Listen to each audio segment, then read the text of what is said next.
Buenas noches, bienvenidos a Especial Spirri. Hoy les tenemos en exclusiva los protagonistas de la operación que dio con la captura de los responsables del asesinato del agente de la DEA Terry Watson. Bienvenidos a esta historia. James Terry Watson había trabajado en algunos de los escenarios más peligrosos del mundo como agente de la DEA. Había cumplido misiones contra el narcotráfico en lugares como Afganistán, Honduras, otros no tan peligrosos como Puerto Rico y Hawái. Igual, como cualquier agente de una agencia antidrogas, como cualquier agente secreto o cualquier detective, habrá temido alguna vez morir a manos de un cartel de la droga, por órdenes de un capo o en medio de una operación. Pero las calles de Bogotá, como las de Río, Ciudad de México o de Caracas, pueden ser muy peligrosas en la noche. Y si uno no se mueve con cautela, si no escoge con cuidado el taxi que lo llevará a su casa o si se aventura solo por ellas a esas horas en que termina la fiesta, la inseguridad de estas capitales se puede tragar a cualquiera, transeúnte, turista o agente de la DEA.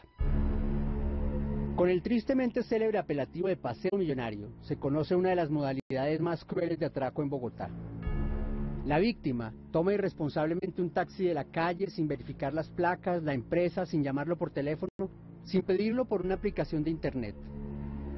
Nada que le garantice la procedencia del vehículo y termina cayendo en las garras de bandas de inescrupulosos delincuentes que abordan el vehículo, lo amenazan con armas de fuego o armas blancas, lo pasean por la ciudad esquivando los retenes policiales mientras lo llevan de cajero automático en cajero automático hasta extraer el último peso de sus tarjetas débito o de sus tarjetas de crédito.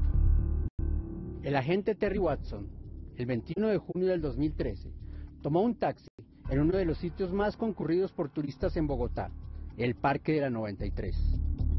Se sube al taxi con destino a su lugar de habitación. El carro, unos metros más adelante, se detiene.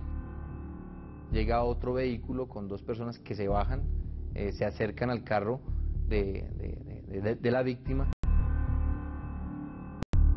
Y cuando ingresan los dos delincuentes, hay un forcejeo, tratan de reducirlo, pero pues la reacción del funcionario de la DEA genera una agresión de ellos que le ocasiona la muerte. Tal vez confiado en su entrenamiento, el agente Terry Watson intentó defenderse de sus asaltantes. Una persona que forma parte de esos grupos tiene una capacitación especial. Significa esto que la reacción de él precisamente fue evitar precisamente que estos delincuentes lo ultimaran. Pero como se ha vuelto costumbre en el AMPA dedicada a este tipo de atracos y al fleteo, a la menor resistencia no dudan en tirar a matar, ya sea con un revólver o con un cuchillo. Posteriormente utilizan dos elementos que ocasionan de una u otra forma o que ocasionan la muerte del funcionario de la DEA. Lo minimizan a través de una taser, que es un aparato que utilizan para generar choques eléctricos, y otra persona que se sube por la parte derecha con un puñal, con un arma blanca, le ocasiona 5 heridas que desafortunadamente genera la muerte de este funcionario de la DEA.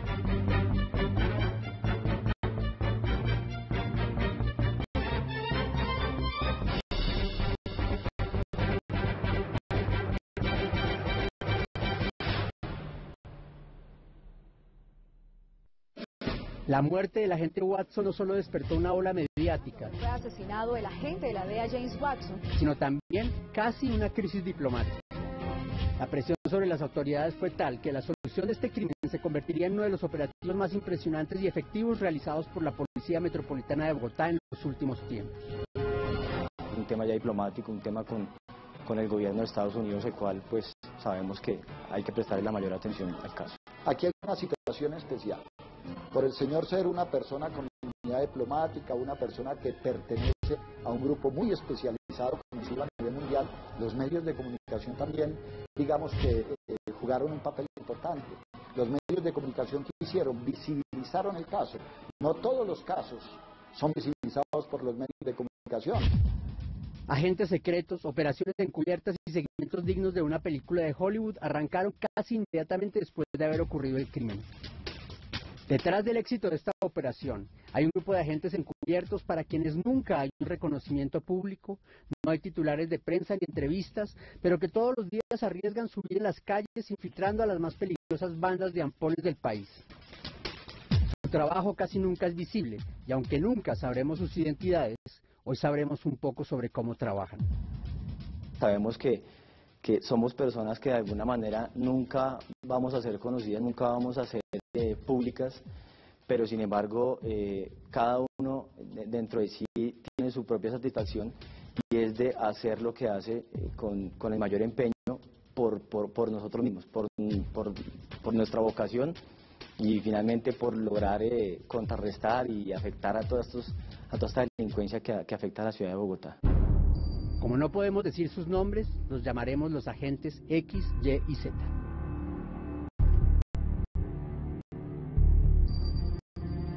Esa noche nos trasladamos al lugar de los hechos, me trasladé con unos hombres con mucha experiencia, un equipo de trabajo conformado por 8 hombres. En el transcurso de la madrugada realmente, pues a pesar de las entrevistas que practicamos, a pesar de las diferentes actividades que realizamos, no fue mayor la información que se pudo obtener.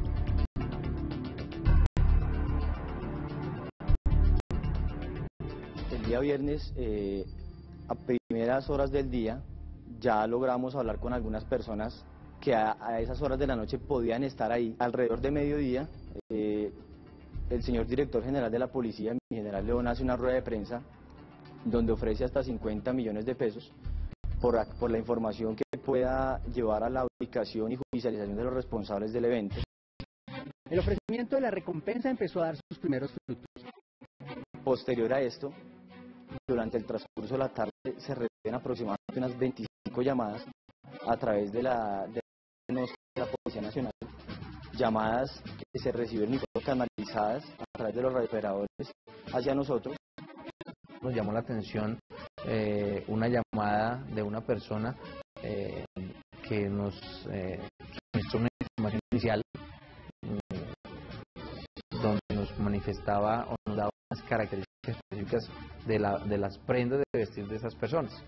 Y nos llamó la atención precisamente porque al conocer el video, pues manifestaba algunas cosas que coincidían con lo visto en el video inicial. La rapidez de la reacción permitió obtener un buen material de las cámaras de seguridad.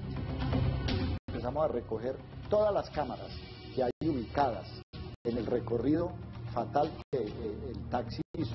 A partir de ahí se inicia toda una investigación. Inmediatamente empezamos a mirar, a tocar, a tratar de establecer, de identificar las placas, de identificar los vehículos. Las llamadas al 123 aportaban cada vez más información útil. En la tarde del viernes ya tenemos unas posibles placas, unas posibles letras de uno de los vehículos, tenemos unos posibles números de otros los vehículos y tenemos unas características físicas que sin duda alguna nos habrían servido para más adelante para darle fuerza a algunas hipótesis que comenzaríamos a plantear nosotros mismos. Asimismo, dentro de esta información anónima aportada a través del 123 de la policía, asimismo fue suministrado un número celular que igualmente sería de suma importancia más adelante dentro del proceso. Un número celular y la descripción de un hombre y 2 vehículos era el verdadero punto de partida para el equipo élite al que se le designaría la operación encubierta. Un equipo inicialmente conformado por 8 hombres, 8 hombres con una alta experiencia en actividades de inteligencia, en actividades, llevan más de 10 años en lo que hacen. Coordinamos con mi general Martínez y con el equipo de trabajo, por lo cual se lanzan unos planes masivos a nivel de Bogotá con el fin de dar con la ubicación de los taxis. Mi general Martínez conforma la mesa de trabajo, una mesa de trabajo conformada por varias unidades especializadas de la Policía Nacional. Hubo participación de la Dirección de Investigación Criminal de la DIJÍN, hubo participación de la Dirección de Inteligencia Policial y hubo participación de la SIGIN de la Bogotá y de la Sección de Inteligencia de la Policía de Bogotá. El agente X confirma que hubo presencia de agentes de la DEA en la mesa de trabajo organizada por el general Martínez. Iniciamos con reuniones de 2 veces diarias para precisamente evaluar qué tipo de información estábamos recibiendo.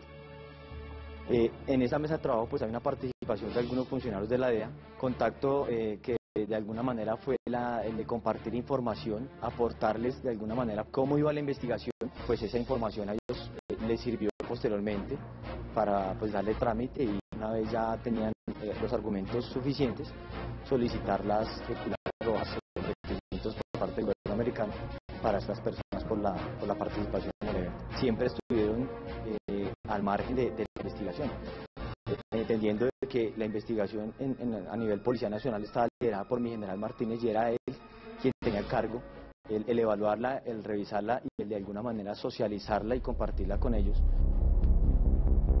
Los vehículos que se identificaron son vehículos que tienen 2 conductores, un conductor diurno, un conductor nocturno, y a partir de esa dinámica diaria se concentran y se ubican en diferentes sectores estratégicos de la ciudad, sectores de rumba.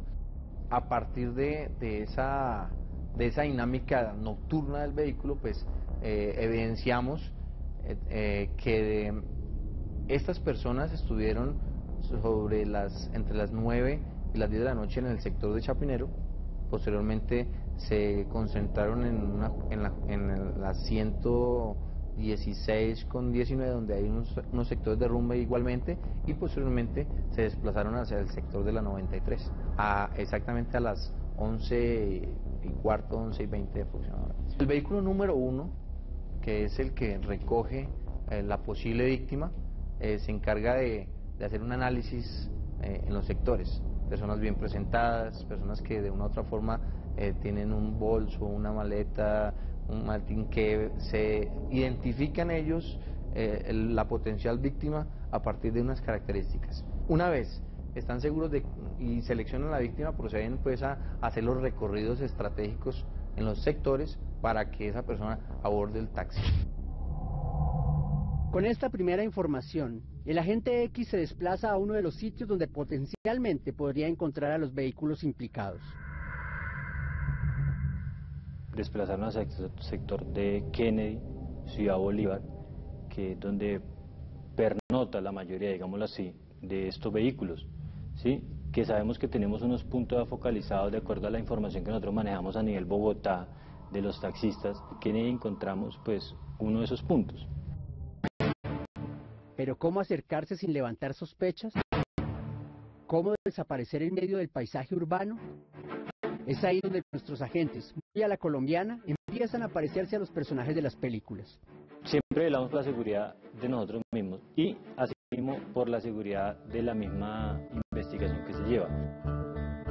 Lo hacemos de la forma más cautelosa. El trabajo de nosotros siempre tiene que ser de un bajo perfil en el vestuario, de la forma más natural, adecuándonos a un terreno como una persona que puede ser un ciudadano normal que va a parar el bus o el taxi, llegar al terreno y sentarnos, no nos importa en una piedra, en el pasto, tirarnos en el parque. O sea, lo tenemos que hacer de la forma más natural, adecuarnos siempre al terreno donde estamos. En el caso de Ciudad Bolívar, donde observamos el vehículo con mi compañero, nos metimos a la parte donde estaban los mismos conductores para empezar de pronto lo que yo te digo, a escuchar, buscar la forma de nosotros recolectar esa información y decir, bueno, el vehículo sí está aquí, porque el sitio era muy desolado, las viviendas quedaban muy retiradas, no había de pronto en ese momento de dónde, digámoslo así, agarrar, como decir, el carro está parqueado frente a esta casa, es de acá, no. Como me dijo una vez un soldado de contraguerrilla en una entrevista, cuando repartieron el miedo, alcanzó para todos. Agentes del CTI, la DIGIN y otros cuerpos especializados han sido asesinados al ser descubiertas sus identidades. Nuestros protagonistas no niegan que una operación descubierta puede generar mucho estrés, temor, ansiedad, pero para ellos, su experiencia y profesionalismo son el mejor arma. Uno siente como que no es de ahí, o sea, uno lo siente. Y como que todas las personas lo están mirando, de pronto esa persona que busca, se empiezan a preguntar, hasta lo llegan a abordar a uno, necesita algo, está buscando a alguien, ¿en qué le podemos colaborar? Es donde nosotros empezamos a surgir tema sobre el terreno de que si es que necesito un servicio de taxi o dónde estoy, o si se siente ese como que de pronto aquí puede suceder algo, como que me están mirando, porque de pronto en estos lugares ellos se conocen mucho. Más temprano que tarde, el agente X veía por primera vez a uno de los sospechosos. Se observa que llega una persona al vehículo y pues de pronto ya empezamos a establecer los nombres de esa persona. ¿Cómo llegamos a esa información para poder avanzar y poder realmente decir, ya tenemos placa, ya tenemos un nombre? El hombre que llega al vehículo lo revisa, lo abre, es una persona con textura gruesa, barbado, camiseta, vestido sport. Es allí donde también se logra observar de pronto la vivienda de donde sale. Todo eso nos empieza a marcar un camino para poder seguir ampliando y estructurando más el tema.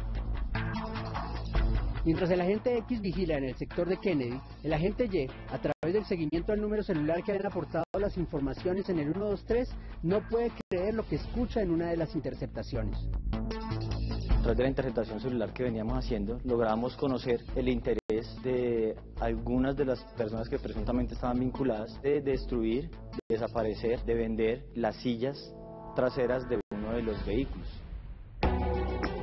Sin duda alguna, el cojín forma parte importante dentro del proceso, más que por el rastro de sangre que pudiese haber en el cojín, era por la misma intención que tuvieron ellos de destruirlo. Realmente, el que alguien quiera destruir el cojín es porque realmente hay algo detrás de lo que a nosotros más peso nos daba, en la hipótesis de que estas personas puedan estar comprometidas con el evento. Uno no cambia los cojines de su carro todos los días y así porque sí, sino que realmente había algo delicado para ellos. Simultáneamente, la descripción que había dado una de las personas que llamó al 123 arrojó un alias, un nombre. El primer nombre, que es Andrés, y el apellido ellos, empezamos a hacer averiguaciones con diferentes fuentes de información y encontramos que evidentemente ese alias o ese sobrenombre que utilizan era muy conocido en el gremio de los taxistas en un sector específico del sur de Bogotá. Las fichas se comenzaron a caer como en un juego de dominó.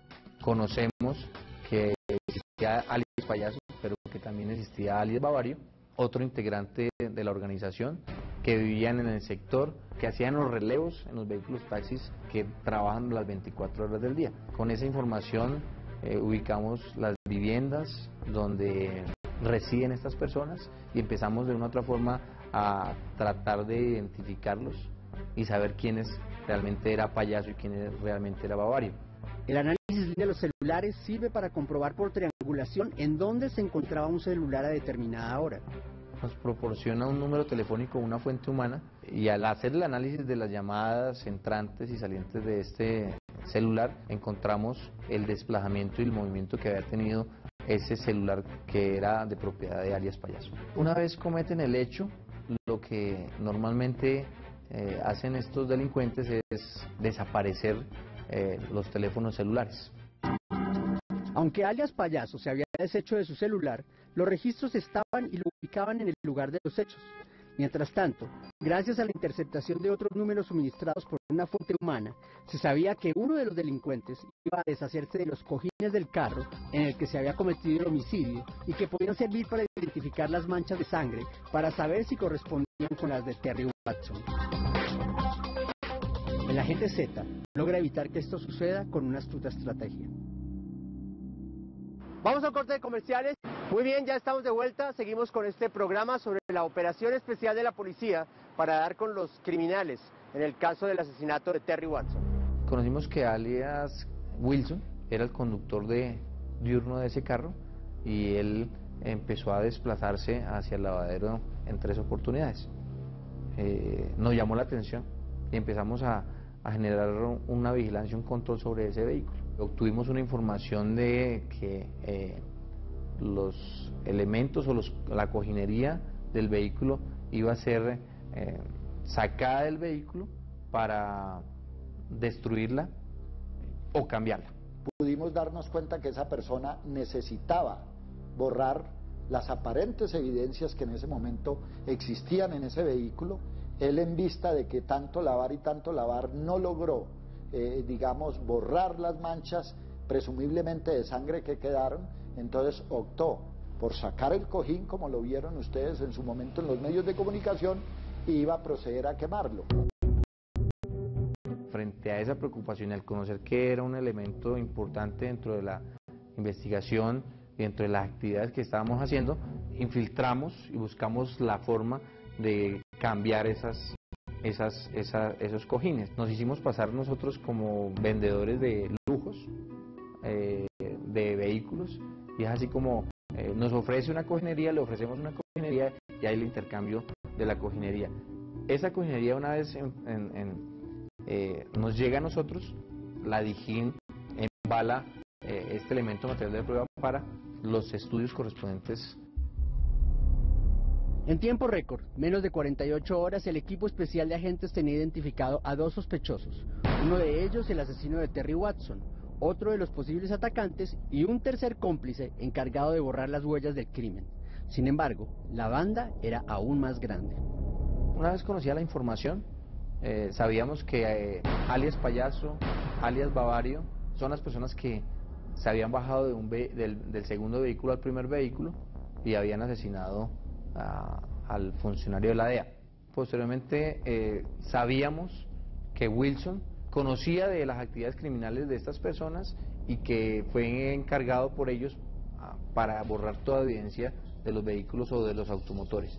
Nos llega otra información muy puntual acerca o que complementa la información inicial.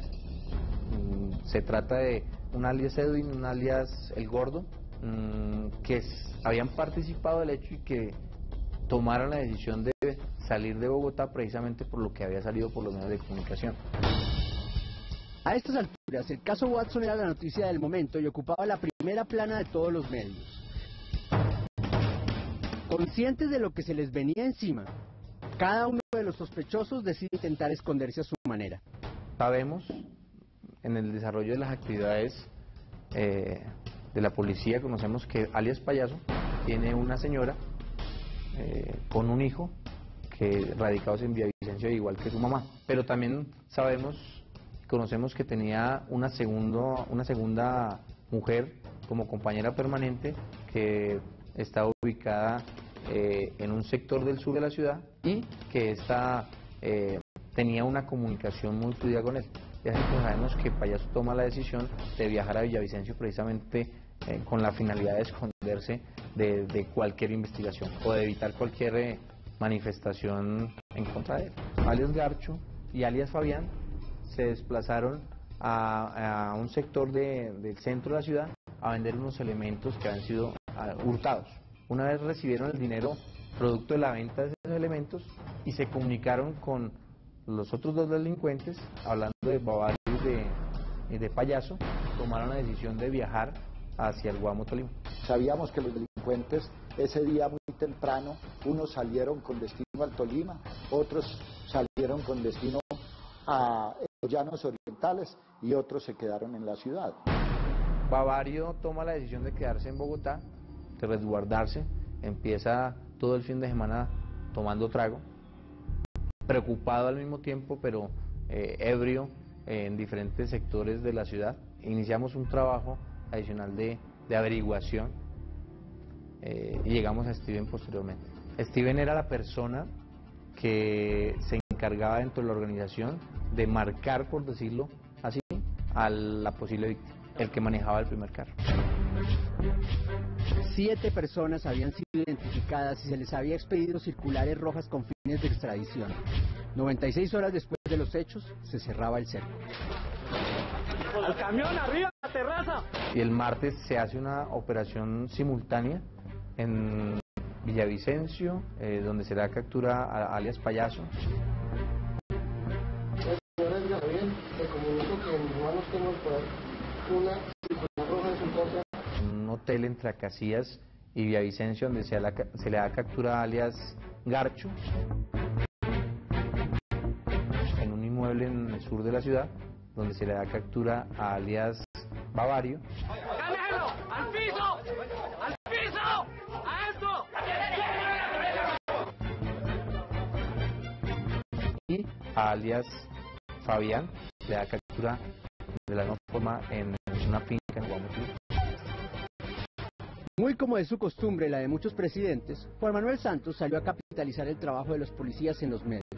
quiero felicitar a la policía. Me comuniqué con el embajador de Estados Unidos, que está muy complacido. Se resolvió este caso relativamente rápido. Pero los que habían aguantado la presión era un puñado de los mejores hombres de la Dijín de la policía, que como muchos héroes colombianos permanecerían en el anonimato. Los agentes X, Y y Z ya podían respirarse. El país celebraba la captura de los antisociales, el presidente Santos hablaba en televisión, los gringos nos agradecían y felicitaban. Sin embargo, nuestros agentes sabían que, como siempre, estarían lejos de los reflectores, lejos de los aplausos. Pero por fin cerca de sus familias, a quienes después de 96 horas de zozobra, por fin les podían contar dónde estaban y qué habían hecho. Mira que eso es complicado saber que uno hace su trabajo y que muy pocas personas ven eso, como los medios, como las personas al exterior, porque van a decir, sí, capturaron a varios payasos, uy, sí, qué equipo de trabajo hicieron, pero pues el anonimato, todo lo que uno vivió un día anterior. No les podemos mostrar su identidad, pero les podemos decir que se sorprenderían si pudieran conocer a estos hombres. Personas jóvenes, algunos de ellos padres de familia, sencillos, enemigos de la figuración en la pantalla. Hombres que pasarían desapercibidos al lado de cualquier otro colombiano. Al fin y al cabo, eso es lo que los hace especiales. Agentes especiales, que más allá del deber, son seres humanos que sienten, se preocupan, se entristecen o se alegran de acuerdo a los deberes de su trabajo. Los reconocimientos siempre los tiene uno presentes que le puedan llegar, pero realmente en un caso como este es secundario. En este momento lo importante es articular, es concentrarse lo más posible sobre la investigación, que no se escape algún detalle y de alguna manera la prioridad es por la institución, por la policía, es generar un resultado oportuno inmediato para contrarrestar el hecho que ha sucedido. Si decimos a nuestra esposa, será cuando ella esté dándose cuenta por las noticias de que salieron las capturas o algo, es cuando le podremos decir que de alguna manera participamos en el caso, pero antes no hubo forma. Se murmura por estos días en los pasillos de la Fiscalía, aunque en voz muy baja, que la extradición de los culpables de la muerte del agente Terry Watson sería inminente. Y detrás de la rapidez de la operación se han generado voces de aprobación y de crítica. Una de ellas es la de las personas que dicen que si se hubiera tratado de un ciudadano común, el tratamiento hubiera sido distinto. Es una verdad tan evidente que el comandante de la Policía Metropolitana de Bogotá no lo niega, pero lo explica. Nosotros trabajamos sin distingo de clase social, sin distingo de raza, sin distingo de color. Nosotros trabajamos por todos los colombianos. Es lo primero que yo le precisaría a los colombianos. Segundo, este es un caso especial. Es un agente de la DEA con inmunidad diplomática que perece en un hecho lamentable que coloca en vilo la seguridad del país a nivel mundial. Un hecho de esa naturaleza nos puede causar unos problemas económicos enormes para el país, porque eso desestimularía el turismo, pero sin embargo la policía siempre trata los casos con la misma devoción, con el mismo amor y con el mismo compromiso. Cualquier caso tiene que mover las fibras de un policía, cualquier caso tiene que tocar los sentimientos de un policía, pero resulta que hay casos que hacen mucho daño. En un país donde hay tanto crimen, en un país donde, digamos, se presentan tantos casos, hay tantos incidentes policiales, pues a veces uno tiene que ponerle atención a aquellos que hacen más daño ante la opinión pública. Según el comandante, la rapidez de los resultados tuvieron que ver con el despliegue mediático. ¿Qué queda claro aquí? Que cuando hay visibilización de los medios de comunicación de un caso en particular, digamos que se roban la atención de toda la sociedad y eso hace que la información fluya y que la policía en tiempo récord pueda solucionar los casos, porque ningún bandido es invisible, ningún bandido se puede esconder a los ojos de los ciudadanos del común o de la comunidad en general. Alguien tiene que verlo, alguien tiene que saber dónde está, alguien lo conoce y cuando hay esa visibilización, pues la gente inmediatamente informa. Sin embargo, el desafortunado crimen del agente Watson disparó aún más la percepción de inseguridad de los bogotanos. Siendo él un agente de la DEA, atacado en un sector exclusivo como el Parque de la 93, El hecho y toda la difusión que tuvo opacó resultados que pasaron desapercibidos. A pesar del caso del agente Watson, hay que decir, el paseo millonario ha disminuido notablemente en Bogotá. Estamos hablando más o menos de una reducción del 70% comparado con el año inmediatamente anterior. Las personas de bien, que son la gran mayoría de taxistas, han estado muy comprometidos y ellos son los más interesados en que nosotros logremos neutralizar el problema, de tal manera que los resultados son satisfactorios, el trabajo está dado, las estadísticas están, y en este momento tenemos 4 organizaciones más que ya, liderados por la Fiscalía, estamos llevando a cabo un trabajo judicial muy metódico y que yo aspiro que en muy poco tiempo tengamos esas 4 organizaciones en manos de la justicia. Hay que admitir también que el caso Watson y su resolución la vimos prácticamente en tiempo real, mientras que otros aciertos de la policía, al no tratarse de un agente de la DEA, pues los medios tampoco les damos la cobertura que se le dio al caso del Gringo. Entre el año pasado y a la fecha nosotros hemos logrado desvertebrar 10 organizaciones dedicadas al paseo millonario en la ciudad. La organización de los Canarios y una organización que se autodenominaba Los Viejos. Nosotros establecimos en ese momento que el delito se hacía específicamente en la zona del Chapinero o en la zona de Usaquén. En medio de los ataques políticos, justificados o no, de la persecución política que le hace la Procuraduría a este alcalde exguerrillero que para muchos ha dado papaya por arrogante, los progresos en seguridad no se han sentido, aunque las cifras digan otra cosa. Cosa curiosa, pues uno no se imagina una buena relación entre una autoridad policial y un alcalde de izquierda. Mire, con el tema de un alcalde desguerrillero, yo desde un principio lo dije, nosotros obedecemos lo que el pueblo, como el soberano primario, eligió un alcalde, es un alcalde legítimamente constituido, y nosotros tenemos la obligación y el deber de acompañarlos.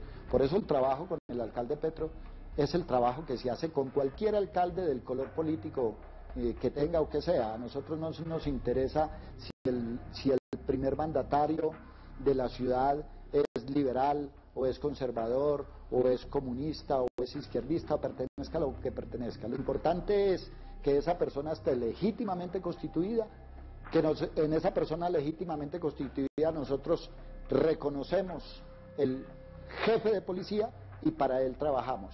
Porque trabajando de la mano, como lo estamos haciendo con la administración, porque aquí trabajamos de la mano, aquí trabajamos unidos, es que se consiguen y se logran las cifras que hoy afortunadamente le podemos presentar a la capital. Muy bien, vamos a nuestro segundo corte de comercial, estamos de vuelta y vamos con el desenlace de esta historia. Entonces, ¿por qué no mejora la percepción de seguridad? Ha mejorado poco, sí ha mejorado, pero muy poco, no como quisiéramos. Pero es que Bogotá tiene un problema. Bogotá es de todos y de nadie. Aquí falta mucho sentido de pertenencia. Aquí falta mucha solidaridad entre los ciudadanos. Aquí tenemos que crear más cultura. Aquí tenemos que crear más educación.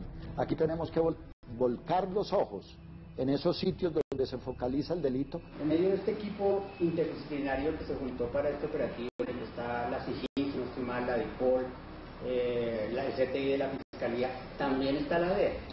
¿Qué tanto les colaboraron ellos? ¿Qué tanto puede ser útil, digamos? ¿Tienen cosas que le puedan servir a usted que usted normalmente no cuente con ellos? No puedo negar yo que estuvimos con una comunicación permanente con el director de la DEA en Colombia, con la misma embajada, lógicamente porque la policía tiene que solidarizarse con la embajada, es la embajada de los Estados Unidos en Colombia, pero que ellos hayan tenido que ver con el éxito de la operación, para nada. El comandante dice que la DEA solo estuvo acompañando. Aunque es innegable que el gobierno le dio una prioridad policial al caso, pero en la instancia donde el esfuerzo policial se pudo haber perdido, hay que decir que el caso también se diligenció de una manera que es más la excepción y no la regla en los juzgados de cualquier lugar del país. Se captura a alias Wilson y a alias Mauricio, pero por decisión del juez de garantías quedan en libertad.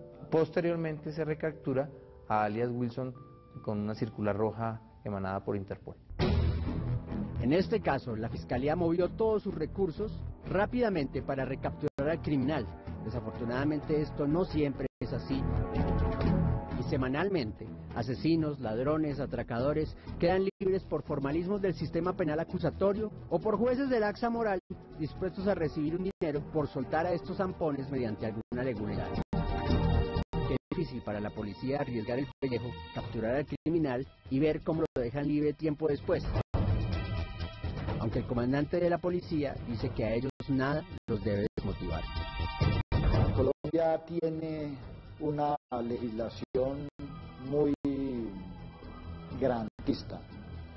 Y yo estoy de acuerdo que hayan garantías para el ser humano, que hayan garantías para las personas, porque así como se llevan muchos delincuentes a la cárcel por cometer delitos, creo que también pueden llegar a la cárcel muchas personas sindicadas de un delito que nunca han cometido.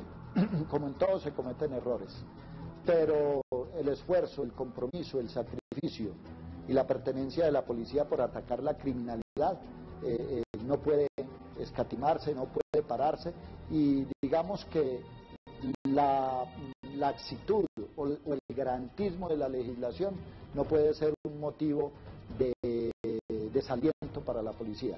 Nosotros seguimos y seguimos y seguimos, y si tenemos que capturar y recapturar 1, 2, 3 veces, lo seguimos haciendo porque es la función que nos corresponde.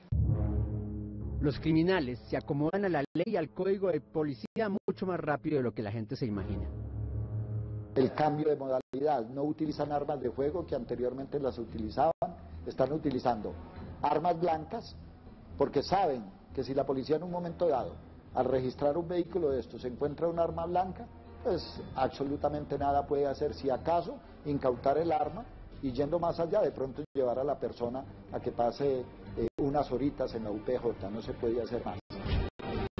En estos momentos, Edwin Gerardo Figueroa alias Garcho, Omar Fabián Valdés alias Fabián, Héctor Leonardo López alias Bavario y Edgar Javier Bello Murillo alias Payaso, así como Wilson Daniel Peralta Bocachica, Andrés Álvaro Oviedo García y Julio Steven García Ramírez, esperan el juicio que muy seguramente los llevará a pagar el asesinato del agente Watson en la rigurosidad de una celda norteamericana, lejos del débil y corrupto sistema penal y carcelario colombiano.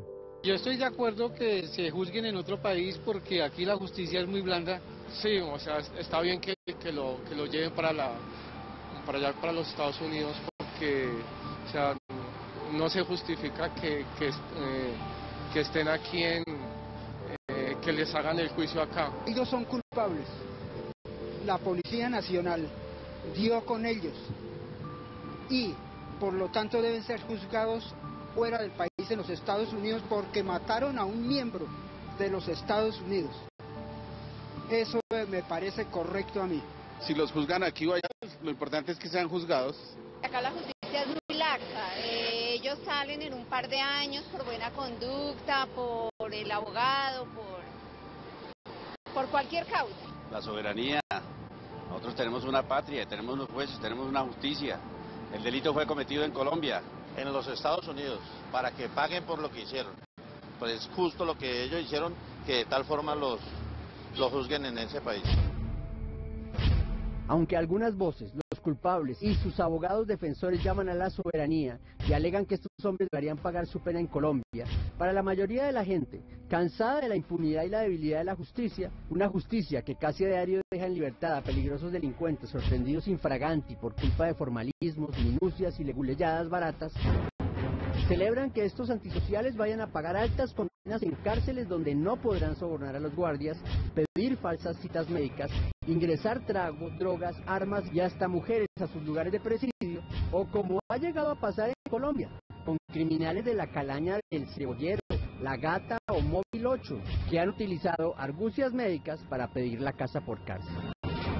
Da la sensación que en muchas personas produce alivio y hasta una especie de sensación de retaliación social. Sin embargo, también queda para esa misma sociedad la sensación de que si Watson no es asesinado por esta banda dedicada al paseo millonario, la policía nunca hubiera empleado los mismos esfuerzos ni recursos, ni hubiera sido tan expedita y efectiva para solucionar o para capturar y judicializar a estos zampones. Queda en evidencia también que muchas veces el trabajo de la policía no se ve porque como la víctima no es un ciudadano norteamericano, los medios no les damos la misma cobertura. ¿Qué opinan ustedes? Este hombre no es cualquier ciudadano, es un ex subdirector del DAS.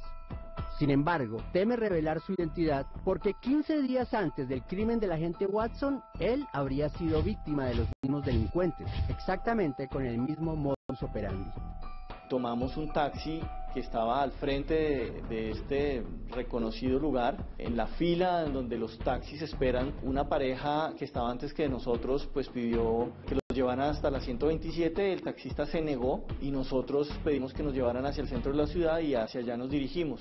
Durante toda la trayectoria pues no hubo nada particularmente irregular o que llamara la atención. Tomamos toda la Caracas hacia el sur, ahí en la calle 32, en donde el taxista tenía que dar la vuelta a la manzana para tomar la 32 hacia la séptima. Yo noto una actitud sospechosa y por instinto, no sé, me dio por mirar hacia atrás y cuando volteó a mirar hacia atrás venía un taxi muy cerca a nosotros con las luces apagadas. En el momento que en nuestro taxi se orilla, yo sentí que nos iban a robar. Le dije a mi novia, quien venía conmigo, le dije, amor, bájate que nos van a robar.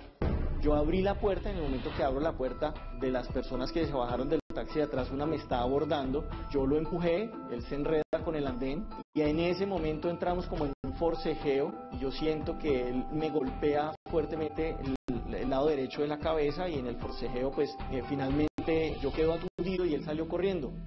En el momento que él sale corriendo, se sube al taxi en el que nosotros veníamos. A mi novia no la dejan bajar del taxi y ellos se suben y se van con ella.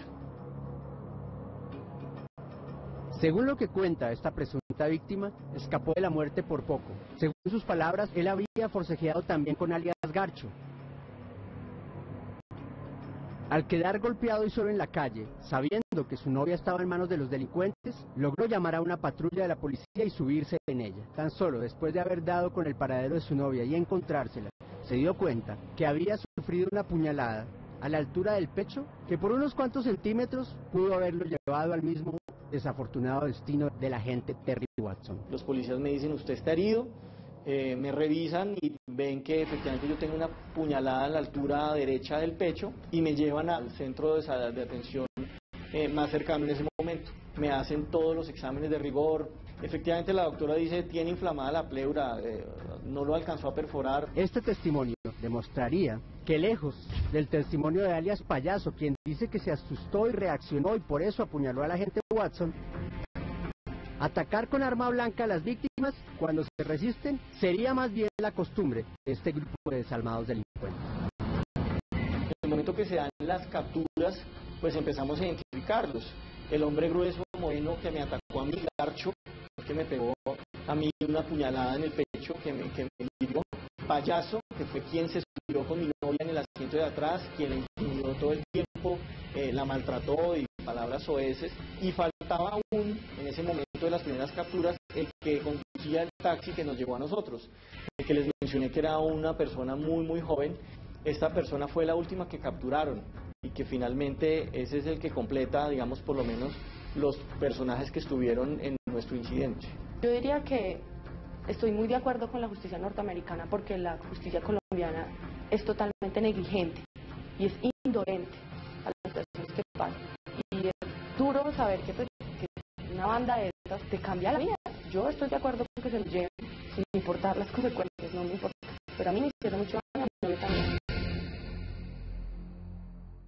Muy bien, eso era todo por hoy. Les quedamos debiendo el caso Manotas porque como ahora ya vamos cada 8 días, entonces ahora el programa es un poco más corto, 45 minutos netos. Dentro de 8 días esa parte de la historia que iba a ir hoy se las vamos a contar con todo el detalle de cómo va esta investigación. Hasta luego.